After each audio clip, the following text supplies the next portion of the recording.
O senhor está se queixando aí do Sérgio Moro, porque o Sérgio Moro condenou 67 réus em 17 processos, enquanto isso, vocês estão lá.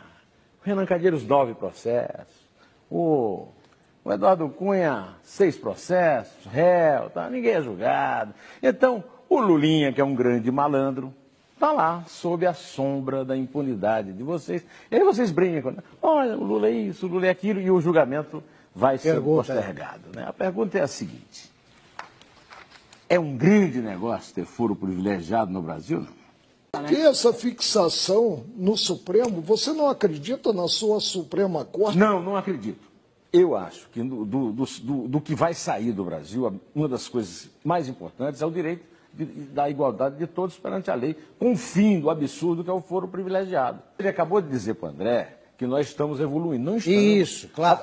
A presidente da República, à Claro luz que do nós dia, estamos está evoluindo. comprando voto, comprando deputado, com nosso dinheiro numa crise terrível. Um sujeito que está sendo procurado pela justiça, está no hotel ao lado do palácio, negociando voto. O senhor vem dizer que nós evoluímos? Nós involuímos, ministro. Pelo amor de Deus. Quem era o presidente do Supremo quando o Celso Daniel foi assassinado? Não me lembro. 2002. Eu teria que fazer uma pesquisa. Não era o senhor. Pois é, depois do senhor foi mais um, depois foi o Nelson Jobim. O Nelson Jobim recebeu um pedido de habeas corpus de Sérgio Gomes da Silva. O senhor sabe quanto tempo esse pedido ficou na gaveta do presidente do Supremo? Passaram 5 presidentes do Supremo. 5. Carlos Aires Brito. Neumann, eu vejo que você daria um grande corregedor. 5 presidentes do Supremo mantiveram na gaveta um pedido de habeas corpus do assassino vagabundo de Santo André. Bom, Lewandowski tirou, aceitou o habeas corpus. O senhor continua dizendo, afirmando que as instituições estão funcionando, que a justiça é rápida. Estão. Não, rápida ela não é pela sobrecarga de processos. 14 anos. Neumann, vamos... Ela está funcionando. Ela está funcionando. Vamos para mais um ligeiro intervalo. Em São Paulo, a maior cidade mais populosa do país, vai registrar hoje a maior temperatura do ano, porque estamos em pleno inverno. E evidentemente que esse planeta enlouquecido, apesar de muita gente achar que está tudo no lugar, vai dar no inverno a maior temperatura deste ano, segundo previsão que eu ouvi agora há pouco da nossa Laura Ferreira. Quem não derreter, chegará ao fim do dia feliz esperando o amanhã. Qual será esse amanhã, a gente não sabe. O fato é que, com essa denúncia de Janot, encaminhada ontem ao Supremo Tribunal Federal, pedindo a autorização do Supremo para abertura do inquérito, abertura dos procedimentos legais para investigar as informações obtidas pelas investigações fornecidas pelos delatores. Esperaremos qual será a decisão do Supremo. Muito provavelmente o Supremo deixará tramitar essa denúncia, como deixou primeiro, encaminhando-a à Câmara dos Deputados. Este papel cabe à presidente do Supremo, a ministra Carmen Lúcia. Há um questionamento da defesa de Temer, pedindo que a tramitação do processo seja suspensa, enquanto o próprio Supremo não analisa outros questionamentos feitos pela mesma defesa quanto à validade das delações apresentadas por Joesley Batista e Wesley Batista e o grupo JBS, diante das suspeitas de que estas denúncias, estas apurações, estas delações foram elaboradas com a colaboração de um braço direito de Janot, o procurador, ex-procurador federal Marcelo Miller, né? Vocês têm acompanhado essa história. Então tem uma questão técnica que não é de pouca relevância, de muita relevância. A defesa de Temer foi lá e disse o seguinte: olha, está vindo aí uma denúncia de Janot que está baseada em delações que, segundo a nossa convicção, foram elaboradas com a participação de um membro do Ministério Público orientando os delatores. Isso compromete a denúncia. Então, queria que vocês, Supremo, quando essa denúncia chegar aqui, vocês interrompessem a tramitação dessa denúncia até que a gente julgue se a sua origem foi corrompida por esta questão de base, esta questão de origem, qual seja a participação de um membro do próprio Ministério Público, do núcleo duro da equipe de Janot, orientando os delatores sobre como fazer, o que fazer, quem gravar, quem não gravar. Depois que questão de ordem, digamos assim, foi colocada, muita gente começou a achar que dificilmente o Supremo encaminhará a denúncia à Câmara, como fez lá com a primeira, vocês lembram, antes de discutir essa preliminar. Essa é uma hipótese. Seja como for, me parece pouco provável que o Supremo, quer antes ou depois de analisar essa preliminar, mate no peito a denúncia da Procuradoria-Geral da República, bote no chão e deixe o mundo seguir em frente. A minha percepção, e a guilhotina está sempre pronta para decepar minha língua, não quero aqui fazer uma aposta, mas é um sentimento. Eu acho que a denúncia vai seguir seu trâmite normal, antes ou depois do julgamento dessa preliminar, pouco importa, e ela vai bater na Câmara dos Deputados. Vai ser feita uma comissão na Câmara, como foi feita na primeira denúncia, que vai analisar se ela deve ter prosseguimento e vai mandar para o plenário, etc, etc. Uma ouvinte me escreveu hoje cedinho, dizendo: Boechat, por favor, no seu comentário hoje, ao falar da denúncia, não repita o que você tem dito de que não vai dar em nada, porque isso aí não ajuda o país. Eu disse para ela: olha, mas eu não estou aqui para ajudar o país, nem para atrapalhar o país, eu estou aqui para analisar os fatos e opinar sobre eles. E, na minha opinião, o jogo de forças políticas na Câmara dos Deputados continua sendo francamente favorável a obstruir, a engavetar essa denúncia por um enorme conjunto de fatores. Um deles é de que a Câmara está, ela própria, muito atingida pelas mesmas forças que atingem Temer e os seus aliados no PMDB, por denúncias muito semelhantes de corrupção, de envolvimento com empresas que superfaturaram obras de Estado, etc. Isso tudo que a gente conhece. Depois, porque o Planalto tem uma baita de uma caneta na mão e usa essa caneta despudoradamente, como sempre usou em outros governos, para comprar votos na Câmara, distribuindo emendas, verbas e cargos. Depois, porque a oposição a Temer, que poderia ser vista como, digamos, uma ala de votos representada pelo PT, também não está lá muito empenhada em dar força a uma denúncia de Janot, dar força a uma denúncia oriunda da Lava Jato, dar força a delatores que também delatam o PT, também delatam Lula, também delatam figuras exponenciais, importantes do grupo político que faz em vários partidos oposição a Temer. Então temos uma série de fatores ali que caminham para pegar a denúncia, mesmo depois que ela saia do Supremo e tudo mais, e encaminhar para a gaveta, como foi a primeira. Acho que esse vai ser o desfecho da história naturalmente. Colocada na gaveta a denúncia contra Temer não significa que os demais denunciados não continuarão sendo investigados pelos crimes a eles atribuídos. Lembrem-se que a denúncia inicial lá contra o Temer foi também engavetada pela Câmara até que ele termine o seu mandato. Depois o processo continuará. Os demais envolvidos ficam na linha das investigações que continuarão em relação a eles.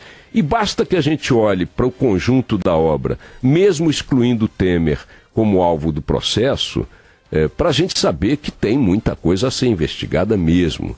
Por mais que se queira desqualificar a ação da Procuradoria-Geral da República em função da atitude criminosa, da atitude irresponsável, da atitude pecuniária do procurador Marcelo Miller, que enxergou o cofre em lugar de enxergar a lei, a justiça, por mais que se queira atribuir ao Procurador-Geral da República intenção ou perseguição pessoal, ou um projeto político que seja, que tem Temer como alvo, por mais que se queira desqualificar a moral dos delatores, ninguém está discutindo se delator é gente séria, delator é criminoso. Se não fosse criminoso, não fazia acordo de delação. Está delatando porque quer aliviar a sua pena, por mais que se queira pegar esse conjunto de coisas para dizer que isso aí é um absurdo, que como é que denuncia o presidente da República, como é que denuncia a classe política e tal. O fato é que a peça acusatória elaborada pela Procuradoria-Geral da República contém uma quantidade assombrosa de indícios, de indicações, de elementos, de relatos, de documentos e tal, que mostram que crime aconteceu. E crime grande, continuado e bilionário, e lesivo, covarde com o país.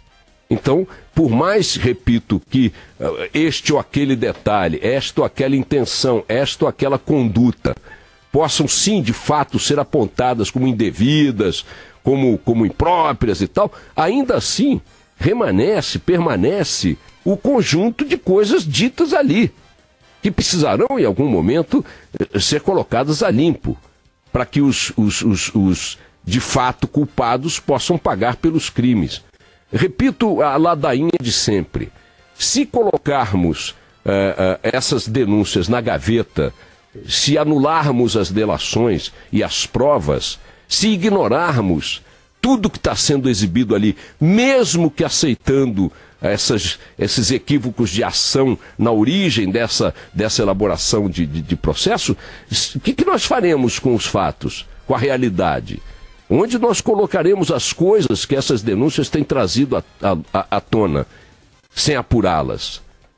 Vamos simplesmente dizer, não, vira essa página da história, faz de conta que essas denúncias não valem nada, que o que está ali de indício, de prova, de documento... Vejam, a Procuradoria-Geral da República fala ontem, num dos trechos da denúncia, que a organização criminosa, esse grupo do qual o PMDB e Temer, segundo ela, participaram ativamente, mais os ministros, Moreira Franco, Gedel Vieira Lima, Henrique Alves, o Padilha e tal, o núcleo duro do PMDB, diz aqui a denúncia que o grupo lavou dinheiro por meio de transferências bancárias internacionais e da compra de instituição financeira com sede no exterior, dificultando as investigações. Vejam a engenharia da coisa, a estrutura da coisa. Como é que vão dizer que uma operação criminosa envolvendo políticos, um deles chega à presidência da República, vários são ministros, vários são parlamentares, vários são ex-ministros. Como é que vai dizer que uma organização envolvendo gente desse peso, que chegou a se valer de um banco comprado com a finalidade de lavar as operações no exterior, não precisa ser investigado? O banco deve ter endereço, deve ter sede, deve ter e-mail, deve ter tudo. As denúncias, muito parte delas, é importante chamar a atenção, está em cima de fulano me disse, Beltrano me contou e tal. Isso é verdade. Isso aí não é nada. Ou é pouco. Elas apenas indicam coisas. Parte das denúncias, repito, não trazem elementos consistentes para valer como tal. Mas outra parte traz. Tem coisa para chuchu que precisa ser aprofundada. Tem prova, tem documento, tem transferências, tem registros, tem relatórios, tem contas, tem o diabo. Se a gente simplesmente aceitar que por qualquer razão esse conjunto de informações seja jogado na trituradora de papel, a gente vai precisar depois responder o seguinte: o que fazemos com esses fatos? Porque parte da denúncia, e parte expressiva, é composta de fatos. E não importa se eles atingem um governo empenhado em fazer a economia andar, ou um grupo político empenhado em trazer de volta um governo popular, ou um grupo político empenhado em eleger um nome novo para a próxima eleição. Estamos um pouco nos lixando qual é o projeto político e de poder dos grupos atingidos pelas denúncias. O que a gente quer é que elas prosperem, que elas cheguem aos fatos, às verdades e às penas. Isso é que a gente tem que esperar nos próximos dias. É o que eu acho que vai acontecer. Repito, a denúncia vai ser liberada pelo Supremo, antes ou depois do julgamento daquela preliminar a que eu me referi, vai para a Câmara dos Deputados, vai ter aquele ritual todo, forma-se uma comissão e tal, não vai prosperar em relação a Temer, o presidente Temer não será aceita a denúncia contra ele pela Câmara, ele não será afastado do cargo por 60 dias, como prevê no caso de aceitação de denúncia, mas o conjunto daquilo que a PGR chama de quadrilha, de grupo criminoso, esse conjunto continuará sendo investigado, e isso é o que a gente precisa para, em algum momento, essa história de terror chegar a um fim. Porque tem que chegar. Vamos lá. Só um minutinho. Quando Não, a pergunta que faz sou eu, capitão. A dinâmica aqui, deixa eu explicar para o senhor. Quanto ao processo penal, a pergunta é feita da minha pessoa para Vossa Excelência. O senhor é capitão lá fora, aqui o senhor é testemunha. Então só faça a gentileza de observar aquilo que a lei manda. Se o senhor não sabe cumprir ela lá fora, aqui dentro o senhor vai cumprir. Doutor Quaresma, doutor Quaresma, doutor, opa! Eu não sou o capitão. Eu não sou Por favor, capitão. Aqui você é testemunha. Não vem me intimidar, não, moço. Aqui você não é soldado. Doutor Quaresma. Como é que é? Doutor pois não, Quaresma. excelência. Capitão, tô caçando a palavra do senhor. E do senhor também, e do senhor também. Doutor Lauro, eu dissolvo o conselho de sentença se isso aqui virar um teatro. Tá falando com a família da vítima? Deixa eu acabar de falar. O senhor tá falando com a família da vítima ou é impressão minha? Aquele senhor ali, caso Vossa Excelência não sabe, é um defensor público. Não, ao acaso atrás. eu estou conversando com ele. E pro azar de Vossa Excelência, eu estou grampeado. É só pedir para rebobinar a fita ali e ver com quem que eu estou conversando.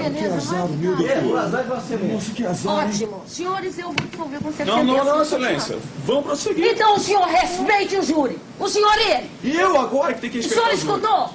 O senhor escutou? Me respeite. Cara, me peita, Me capitão. respeite. Ok, excelência. Me respeite, doutor Lauro. Doutor Lauro. Aqui na capitão. Doutor Lauro. Aqui também. Aqui é testemunha. Senta, capitão. A ordem é minha. Senta, capitão. Capitão. É testemunha. Capitão, Você senta. é testemunha. Senta. Forte como testemunha. Senta. Você é macho lá fora. Aqui você é Senta testemunha. esse cara. Eu não vou Doutor falar mais Lauro, quer nada, falar com o não. senhor? Aí Doutor fala Quaresma, assim, doutor você vai Quaresma, preso. doutor Quaresma, por favor. Eu gostaria de conversar com o senhor. Sim, excelência. Por favor. É porque vai mostrar para a sociedade como é que a polícia age aqui dentro, imagina lá fora. Faz favor. Eu quero conversar com o senhor. Bom, eu vou dissolver esse conselho. Aqui não tem craqueiro não, filha da... Ó, pode avisar pra ele, ó. Vou avisar que esse camarada tá tiro na cara dele. Capitão, Eu sou moleque não. presta bem atenção, o senhor também. Tem uma juíza na sua frente e estou caçando a palavra do senhor. E a minha o senhor respeita. Contenha-se. Vossa prisão, agora a vez eu dou no senhor também. Vai pra lá. Vai pra lá.